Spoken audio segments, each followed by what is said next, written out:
Story 1. Am I the a-hole mother-in-law says I'm a ruining of the weird photo she tried to sneak of my new baby? My 37-year-old female mother-in-law has been staying with my husband's 36-year-old male parents, 59-year-old female and 59-year-old male for a week, and we will be at their home for another week before we have to head home to get the kids ready for back to school. My mother-in-law and I do not necessarily get along, but she has been trying to play nice since I gave birth to our fourth child, a boy, 4 months ago. However, I suppose the nice act has ended because she has been stirring the pot and pushing my buttons since we got to their house, rummaging through my clothes, whining that I should bottle feed instead of nursing so she has a chance to feed her baby, the works.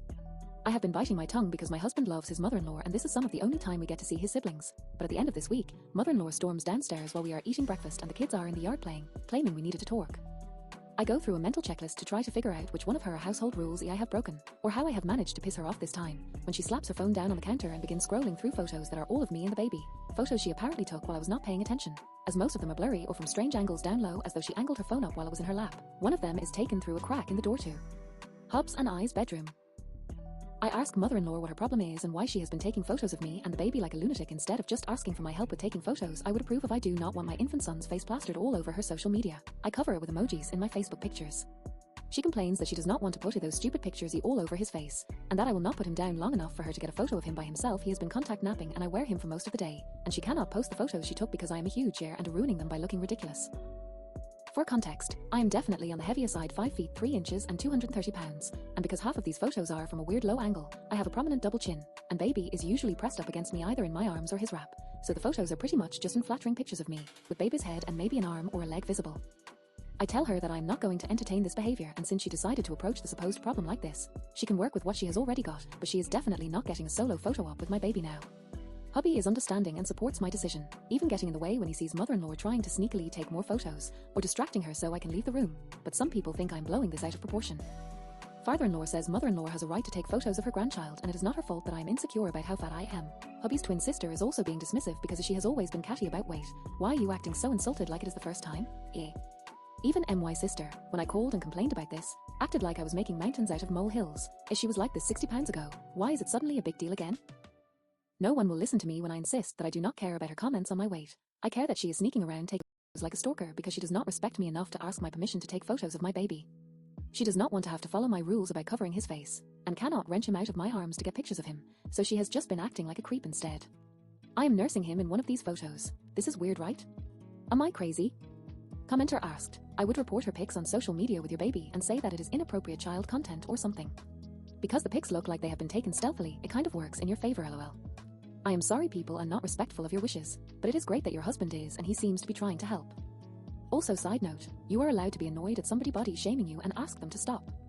I hate how older generations think they are allowed to parse for things like this, racism, sexism, etc. Opie responded, I did not even think about reporting her photos. If they manage to pop up on her FB, I will definitely do that to get them taken down. I have told her to mind her business about my body, especially in front of my children, but she is nosy and cannot help but make comments. So long as they are just to me or to my husband in private, I can at least let them roll off. She has been somewhat better about keeping her mouth shut while the older kids are around. Commenter asked, so weird. Her baby? What? Psychotic, to be honest. I would not be able to deal with this. Opie responded, she is baby crazy and so far my children are her only grandkids. I am glad I have not lost it and that this is creepy behavior. If Hubs did not like his siblings so much we would never set foot in this house. Update 1. Thank you guys for proof that I am not crazy. I honestly did not even think about going home early. I was fully prepared to just grit my teeth for the rest of this visit because we only took one car on the drive up here. I am packing my and my son's things, and when husband gets back from fishing with his dad and his brother, I am asking him if he can drive me and the baby back home. I will be able to have peace of mind and have the house to myself for a few days so I can get things in order before the kids have to go back to school. Update 2. Husband is back. They are home from fishing early because brother-in-law lost his pole and they forgot to bring any spares. He and I have been texting since he left early this morning and he is taking the baby and I home, and we are planning on having a conversation about what time spent with his folks will look like going forward on the drive back. Thank you all for the advice, giving me the gumption to leave early, and keeping me company with your comments while I packed my stuff. Update 3. I was not going to update because I got home with the baby and settled in and thought nothing of it, just communicated with my husband and my 14-year-old through texts and phone calls while they were gone, but problems started to follow pretty soon after. After my husband returned to his parents' house without the baby and I, his mother huffed and started grumbling about how dramatic I am, how possessive I am of her baby, how I was ruining this trip for everyone. Sister-in-law began winding her up, talking about how I did not want anyone else to build a relationship with the baby. Husband told both of them to mind their business and get a grip, mentioning to mother-in-law that he needed to have a serious talk with her once the kids left with brother-in-law for lunch. Mother-in-law rolled her eyes and walked off. They have a talk and husband insists to mother-in-law and father-in-law that they cannot expect me to roll over and let them stomp all over my limits just because they want access to our baby, that we are the final say in what happens with our children, and if they cannot get on board with that, they can forget about seeing them, especially not unsupervised. He told mother-in-law that her sneaking around acting like my word meant nothing was childish and proved that she was not trustworthy, and he told both of them to keep their opinions about my way to themselves. This starts what husband told me later was a practically 2 to 3 hour argument that only stopped because brother-in-law came back with the kids and husband refused to discuss this in front of them. Mother-in-law pulling out crocodile tears and asking why he will not defend her, insisting that I am trying to ruin their relationship. The husband has never been close with his mother, and that she just wants to show off her baby to her friends and the extended family. Husband responds that if she really wanted to take pictures of the baby, all she had to do was ask for help so he or I could cover the baby's face. Mother-in-law and father-in-law argue that they should not have to ask permission. They are grown adults and can do as they please in their own house. Husband reminds them that it is our baby, not theirs, and since they felt so strongly, that is why I removed myself from the situation. And if they wanted to see my baby, they could do it at our house, where they will have to follow our rules. This went back and forth, with mother-in-law eventually shouting and stomping her feet until brother-in-law returned. For the rest of the day, mother-in-law was grumbling under her breath and practically ignoring our older children, even as my 5-year-old was clamoring for her attention. Husband paid her no mind, and spent the evening playing board games with the kids and brother-in-law while sister-in-law and his mother sulked in the kitchen. Fast forward to last night, husband was having a couple of beers with his brother while mother-in-law and sister-in-law have wine in the kitchen. Father-in-law had gone to bed early and the kids were asleep. Husband hears mother-in-law and sister-in-law giggling to each other, and while casually checking his phone, he sees that mother-in-law has posted all of the photos she took of me on her Facebook page, captioning them with, my name, won't let me see my grandson, so you will have to excuse her hogging the frame. In the comments of her post, she was chatting with her sisters about me. Derogatory comments on my hair as my icon and username reflects, I am a natural redhead, shaming me for my selfishness, hair, and obviously comments on my body. Husband flips his shit, demanding that mother-in-law take the photos down or he would take her phone from her and do it himself. Apparently there were more photos than even the ones we saw at first, and in several of them my top is fully open, nursing bra unclipped. Mother-in-law is unaware husband is serious and tries teasing him that she thought he was not ashamed of being married to a fat woman. Husband rushes into the kitchen and snatches mother-in-law's phone out of her hands after a brief scuffle, deleting the photos from mother-in-law's Facebook and then taking them off of her phone altogether, before throwing her phone down on the counter and telling her that he was leaving first thing in the morning. Mother-in-law scowls and starts shouting that it is not fair he is taking my side. He responds that he loves me, that it is not my side versus hers, it is our side versus hers. I am pretty out of the loop about all of this at this point. I have been cleaning the house, looking after the baby, and dealing with the cold I was apparently incubating for the first week of our visit, so I get a call from Hubs while I am doing laundry in the basement. He is in his car trying to keep himself calm but says that he will be home early with the kids in the morning and that he wanted to have a discussion with me about our plans moving forward. He tells me what happened, I calm him down, and we both head to bed. Fast forward to this morning and I get up early with the baby to have breakfast and coffee waiting. Hubs arrives with 14, 10, and 5 at about 6 a.m. We have breakfast, and then the kids peel off to do their own thing. Our daughters leave for their friends' houses, and the 5-year-old goes into the basement den to watch cartoons on the big TV. Hubs and I talk, and he says he is done with that annual visit to his parents' place, and that he is planning to have some one-on-one time with his brother a few times a year instead. We go over a plan of action in terms of much stricter boundaries, deciding that the kids will not be going to the in-laws' house anymore, and while the in-laws visit us at our house, if they act out, they will be kicked out. Mother-in-law has been blowing up his phone since he left, but he is ignoring her for the time being and helping me with cleaning. He also sheepishly admitted that as disrespectful and frustrating as mother-in-law's creepy photos were, they had given him a new appreciation for my round face. I picked a winner. You're, truly. Too long. Didn't read. Mother-in-law had a tantrum after I left and posted the photos she took, even more than I had previously seen onto Facebook until dear husband deleted them after taking her phone from her. Husband returned home with our kids and now we are back to business with new rules in place for mother-in-law and father-in-law for the future. Story 2. Uninviting someone we never actually invited in the very first place. So, my fiancé, 34-year-old male, Mike has an acquaintance, Jen, female early 30s. It is looking like we will have to uninvite her, though she was never actually invited to our wedding to begin with. We know Jen through mutual friends, but in our wider social circle she is on the fringe for a series of things that happened years before we were around, but they were not great. Jen is in a relationship that is pretty serious, they are moving in together. Despite that, she has made it clear that she has a crush on Mike. There was a period of time where she was text bombing Mike constantly. On the most active day, she sent him 50+ messages. She was trying to flirt in places. He responded to hardly any of it, letting her know that he was busy at work and did not have time to talk. Mike does not reciprocate these feelings and declined any sort of in-person one-on-one interaction when she asked to meet up for drinks after work, alone. He shared the message threads with me because he saw the red flags and did not want to end up in a situation where there was any room for doubt. When things were less obvious and awkward, she tried to arrange double date nights, but we generally made excuses and declined. The one time we went out with them on a double date, she made an a-hole of herself at the restaurant by a gross public display of affection with her partner and trying to dive into sexually suggestive conversation with children within earshot at the table next to us. All of us, including her partner, let her know that we were not comfortable with where she was pushing the conversation, and she pouted and said we were not any fun. Yes, she had been drinking. She made a big show of wanting to be girlfriends with me to my face with Mike present, but I have never heard from her once, and she has not made any effort. I have no idea what her partner knows about or thinks of all this. This past weekend we learned that Jen has been telling others in our social circle that she is invited to our wedding, when she never was, and is asking about our gift registry. We do not have one. We are having a tiny ceremony with less than 10 people present and a bigger catered party, but the guest list is still less than 50, based on cost, and our friend's backyard is not large enough to comfortably host more than that. But even if we were not having an intentionally tiny wedding, she still would not be invited because neither of us consider her an actual friend. She is hurt that she was not invited to his stag party, which is just a board game night, but she was never a consideration. She has also complained that I overlooked her when having a shower or the bachelorette party. I did not even have a shower because we already own a home and are established, and I have zero reason to invite her to anything, because we are not friends and she has been disrespectful. 2 separate friends let us know that Jen is telling this tale. One of them tried to understand why she is lying about this by keeping it breezy and playing dumb, but she kept evading answering questions about it. My guess is she is telling people all this for 2 reasons. 1, she believes that she and Mike are friends and her feelings are hurt, and 2, she is possibly trying to ferret out the details and location of the ceremony and the party. We generally do not think anyone we invited would share this information with her, given the general history in the social group. There is a chance she could manipulate it out of someone, though. Needless to say, we think we have gotten to the point where we need to have a direct conversation with Jen over text, so there is no confusion that she is not invited and what she is doing is just, well, bizarre. We do not think we need to tell anyone connected to the wedding locations that she is specifically not invited, at this moment, but we will if we need to. We mostly think she will not try to show up, anyway. After the conversation, the plan is to block her on social media and messaging platforms. Is this unhinged? Yes. Should I have to devote any energy or time to a 30-something-year-old woman who behaves this way? No. Is this totally absurd? Yes. Does she need serious help? Definitely yes. Commenter asked, I would nip this in the bud. No more hanging out. No more texting, even block and delete. But I would first tell her that she is not invited. Maybe along the lines of, I need to clear something up. We were told that you have been saying you are invited to our wedding. We do not want you to be embarrassed, but there is no invitation. Do not apologize or make excuses. Just you are not invited. It is clear and to the point. Block and delete right after that. Opie responded, oh, believe me, we have not hung out directly with her since early 2024. When we do see her, which is rare, it is at birthday parties or other mutual social circle gatherings.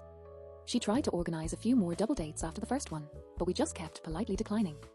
Mike has not blocked her and I have not blocked her because I think we both thought she would get over this and move on, and if we gave it any attention, it would encourage her. Obviously, we were wrong. But yeah, otherwise, we are totally on the same page. We just never thought we would have to have this conversation with anyone. Commenter asked, you are going to have to be blunt, and frankly it would not be best if it comes from your fiancé. Can he do it? Opie responded, he is willing to, wants to, and suggested it. But, he wants me present for the conversation but plans to lead it. We both like the idea of this being a united front, and there being no question that this message is coming from both of us. I do not really plan on saying much to her. I could get loud and insulting, I guess, but it will just feed into a label about being the territorial, jealous partner. I generally do not think it matters what I do. She is going to label me however she wants, and I cannot control it. The people that know us and love us in our friends circle both know us, so I am not too concerned about perceptions about being perceived poorly. If anything, she is and has been for a while. The home-wrecking vibe is new but not surprising. Commenter asked, I would make it known to the group that she is not invited, never was, and anyone who hears her say something to the contrary is welcome to clear it up for her. This woman is causing drama for the fun of it, and people are just allowing her just to keep the peace. Opie responded, it is true and that is our fault. We also just did not think it would go this way. Most of our friends, especially our close friends, do not act this way, and she is so outside our daily sphere that it just did not occur to us that there was more brewing in the background. Update 1. It has been a while to get back to this. I am not terribly active on Reddit, and summer has been really busy on top of the final detail planning around the wedding. A while back, I posted about having to uninvite my soon-to-be husband's 34-year-old male acquaintance, Jen, female 30s, even though she was never invited and would never be invited. The background context is that Jen was interested in Mike and making it pretty obvious, despite being in a committed relationship herself. Mike was not interested back, and in the interest of not embarrassing Jen, thought that if he kept politely showing no reciprocation that she would let the crush run its course and then move on. Instead, she started telling mutual friends a made-up story that we had invited her, when we had not. And also, complaining that she had never been invited to the stag or bachelorette parties, despite a lack of friendship with either of us. We were not all that concerned about her crashing the wedding, which is still several months now, but replies to my original post did press upon us both that we should actually be more concerned. We did take those comments to heart and set up measures with vendors to prevent her attempt to meddle with aspects of the wedding. The owner of the venue, which is just our friend's backyard, agrees that she likely will not show up, especially now, but he has various things in place to monitor the situation, including voice and movement activated home security cameras on the property that would alert him if she showed up at the bottom of the driveway. The way the house, a yard or etc. are configured, she does not really have another option to get in but through the house, and she would not make it that far. The conversation with Jen happened. A friend of ours tripped going up the stairs in her home and broke her wrist that morning. Her husband was out of town at the time, and she needed someone to drive her to the emergency room, so I went with her. Mike added me as a third to the text conversation, so while I was there I just was not able to be active on it. I caught up to it when it was basically over while I was in the waiting room. Mike opened by just wanting to understand if there was some kind of misunderstanding and the rumor was causing confusion. I really thought Jen would object to my being in the conversation, but she did not bring it up and feigned concern about the stress that was being created by these rumors. He pointed out that two separate people both noted that she had lodged complaints about being excluded from being pre-wedding celebrations and also that she had been invited to our wedding to them. Jen denied it all at first. She insisted that she had not spoken to at least one of them at all and that whatever she had said to the other was probably a misunderstanding. Her version of things was that she understood she had not been invited to our wedding and assumed her exclusion was based on expense. She also said she did not expect to actually be invited to any pre-wedding events because it would be weird, in her opinion, to have a girl present at an all-male bachelor party because she assumed it would be an event involving a strip club or related sex work. As an aside, Mike's actual stag party is a board game night because that is one of the hobbies that gives him a lot of joy and he is sex positive, but strip clubs are not his thing. But he did not get into any of that. Instead, he just responded that he chose an activity that he liked doing. It had nothing to do with sex workers or invitee gender, and he was intentionally keeping it small. Mike's response to the wedding invite denial was to show her screenshots of conversations with the people who brought this to our attention. They had given full permission to share that with her. Jen's tone immediately shifted, and she started insisting on moving to video chat. Mike did not want to do that and declined. She kept on denying, at that point, what she had said, insisted those folks were lying to us and causing drama, and was getting increasingly upset, all caps typing in a lot, S being used, that there were people in our social group who never let her move on from past and were out to get her. Mike responded that he was sorry if that was the case. He did not hold those sentiments. He was not even around when all that went down but wanted to emphasize 2 points. 1. He wanted to make it absolutely clear and certain that an invitation to the wedding was not on the table, and 2. While he considered them friendly, his takeaway from their interactions was that she was interested in him in a way that he was not going to reciprocate, and if he had somehow misread her intentions there was at least a desire for a friendship that he did not feel was appropriate to pursue with her because much of what she wanted to talk about, as a friend, was too awkward and inappropriate, given that he does not really know her and he is engaged and she has a long-term partner. At that point, she kept reiterating how no one will ever let her move on from 10 years ago, and she was really upset that no one will recognize her efforts at changing her growth and that the wider social group went out of their way to bully people who are neurodivergent. She did not provide a response or apology for making things uncomfortable and awkward around the flirting attempts.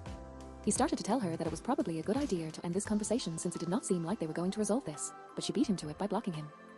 A few days later, Mike got a few messages from her partner, who was upset and concerned that Jen, based on what he was hearing, was being attacked and bullied by us because of her checkered past in the group.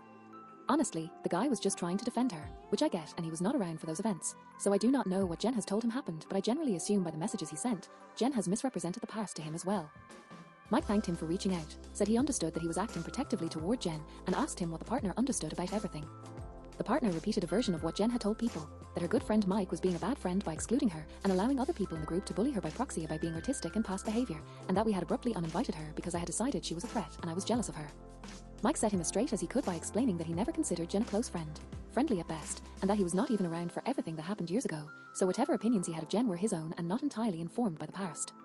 He also made it clear that Jen had never been invited to the wedding in the first place, and had let her know that. He also shared that Jen had been inappropriate in her communication with him with what he took as overt attempts to flirt with him, including text messages and flirty emojis, and asking him to meet up one-on-one. He offered to share those messages with him. Jen's partner asked to see some of it. Mike shared probably the more obviously blatant stuff. The partner did not really say much after that, just thanked Mike for what he shared, and the conversation just kinda died. We have not heard from him since, but my guess is our version of events really did not match hers and the jig was kinda up. Jen has made some vague posts on social media about being betrayed and misunderstood, but Mike did not take the bait on any of it and has not responded. He has not blocked her on Instagram because he wants to keep tabs on things for a bit, but she is mostly back to her usual content, selfies. About a month later, we ended up running into her at a birthday party. She did not really say anything to either of us but did not look happy to see us. We kept our distance and kept it cordial. No drama resulted. No word on her partner. All I know is he did not come with her that night. We were not going to ask. Commenter asked, "What happened 10 years ago?" OP responded, "Some backstory, otherwise it is confusing." A woman in our social circle starts dating this guy. I will call him Dean. They date for almost a year. She gets a job out of state and they decide they do not want to do long distance, so she moves and they break up. Dean, in the meantime, has made his own friendships with a bunch of people and is now considered part of the group. A little while after, he meets Jen at a bar and they start dating and she makes friends and then, also, becomes part of this larger social circle. Dean is in the military and he gets assigned overseas. Jen and Dean try to make it work for a little while but long distance is too hard and they break up. Jen stays local and friends with people. So that is the backstory. After the breakup, there is a girls' trip where people get pretty drunk and the conversation turns to the weirder things that they are all into in bed. When it is Jen's turn, she admits that she and Dean had a thing where they would pick up another woman at a bar or whatever and then, Jen would hook up with this woman while Dean watched them. I guess Dean would leave the room or whatever and pretend to go to bed. They would never tell this woman what was really happening. I do not know how many times that it happened, but it was a few, according to Jen. This does not go over well. A few of the women get angry and tell Jen how incredibly wrong this is. Jen is like, totally surprised that people are mad at her and does not understand this is really gross, wrong behavior. It is a huge deal. A bunch of people stop speaking to Jen and she is effectively pushed out of the social group. She is very upset, very apologetic, but does not understand still why this is gross and terrible. Finally, a couple of people basically told her that if she wants any hope of trying to salvage some of this, she needs to get into therapy and understand why this is so wrong. She allegedly went and allegedly seemed to get it, improve, make amends, etc., which is why a few people in the group still invite her to stuff. I guess in that process that is how she was diagnosed as having autism. But there are definitely other people in this group who do not see her working on herself as contingent as anything. That it is good that she did, but it does not change what happened, and they did not want to be friends. I would say that no one is out and out mean or rude to her these days. She just does not get invited to things, and people are cordial but standoffish. I think there was a general assumption she would get the hint and stop showing up to things, even if she was invited by people more willing to look past all this. She is still pretty hurt that some people will not look past this. I was not living here when this all happened, and did not know anyone involved. I would not be likely to look past it either. Story 3. Am I the a-hole for reporting a delivery driver who I thought was lying to get out of doing more work? So today for lunch I decided to order from a Mexican restaurant through one of those food delivery services. I have had a bad experience or two where my order was missing some items, but the drivers would always be gone before I realized and could catch them to fix the issue. I would always have to report it through the app support chat, which is such a pain to use because they obviously outsource their representatives and it is frustrating trying to communicate with them. I usually give up after a few messages back and forth. When my driver arrived, I told her to stay so that I could check the bag and make sure everything was there. I noticed she kind of raised her eyebrow for a moment, but otherwise she stood quietly and waited. Sure enough, a couple things were missing. I politely said she needed to return to the restaurant and get my missing items. In a very neutral, rehearsed-sounding tone, she said that it is against company policy to do that, and I should contact support through the app. I explained that I preferred not to deal with support. She said they are the only ones who can help, and she is really not supposed to go back to the restaurant.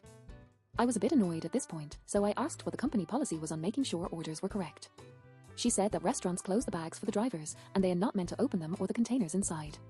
Something about food safety violations and not being trained. After a moment, she apologized for the trouble and left. To me, this honestly just sounds like a bunch of BS excuses to get out of doing her whole job. If they cannot go back to the restaurant, how are customers supposed to get their food money back? If they cannot open bags to check the orders, how do they even know they are delivering the right food? It makes no sense to me. So on the page where I rate my driver and can leave feedback, I made a note of my situation and explained why I thought she was in the wrong. I then left 1 star and revoked my tip. A bit later, I was talking to my sister over the phone, who I thought would enjoy the story because she works for a different but similar delivery company. My sister said, "Did you actually think she was gonna go back to the restaurant?" I laughed, thinking she was taking a dig at a competing company's drivers, but she just said, "I'm not joking, you literally reported her for following the rules."